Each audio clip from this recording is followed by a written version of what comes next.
कहते हैं रात के सन्नाटे में अगर किसी पीपल के पेड़ से औरत के रोने की आवाज आए तो कभी पलटकर मत देखना, क्योंकि वहां खड़ी होती है वो जो इंसान नहीं है। उत्तर प्रदेश के एक पुराने गांव में बीचों बीच एक बरगद और पीपल का घना पेड़ था। गांव वाले वहां दिन में भी जाने से डरते थे।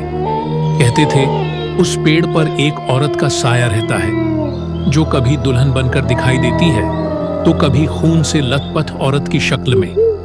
गांव के बुजुर्ग बताते थे कि सालों पहले उस पेड़ के नीचे एक शादी वाली दुल्हन को जिंदा जला दिया गया था और तभी से उसकी आत्मा उसी जगह भटकती रहती है। एक रात 4 दोस्त राहुल, सोनू, करण और दीपक आपस में मजाक करते हुए बोले, अगर सच में वहां भूत है तो क्यों ना आज ही जाकर देख लिया जाए। सब हंसते हुए पीपल के पेड़ की ओर निकल पड़े।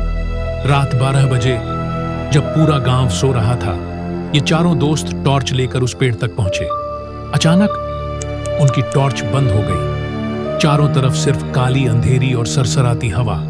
पेड़ से चूड़ियों की खनकने की आवाज आने लगी। राहुल ने घबराकर कहा, यह कैसी आवाज है? और तभी उन्होंने देखा सफेद लाल दुपट्टे में एक औरत जिसके हाथ खून से सने हुए थे, धीरे धीरे पेड़ से नीचे उतर रही थी।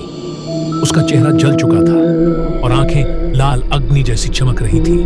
वो औरत चिल्लाई, क्यों आए हो मेरी मौत की जगह? चारों दोस्त डर के मारे भागने लगे, लेकिन जितना भागते वो औरत उनके सामने आकर खड़ी हो जाती। अचानक करण चीखने लगा, बचाओ बचाओ! बाकी तीनों ने पलट कर देखा। करण हवा में लटक रहा था जैसे किसी ने उसका गला पकड़ रखा हो।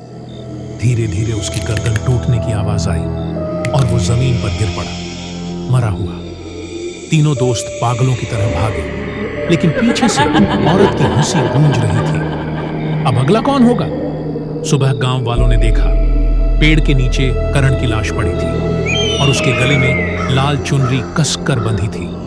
उस दिन के बाद से कोई उस पेड़ के पास रात को नहीं गया, क्योंकि सभी जानते थे वो औरत अब भी वहां है, अपनी अगली शिकार की तलाश में।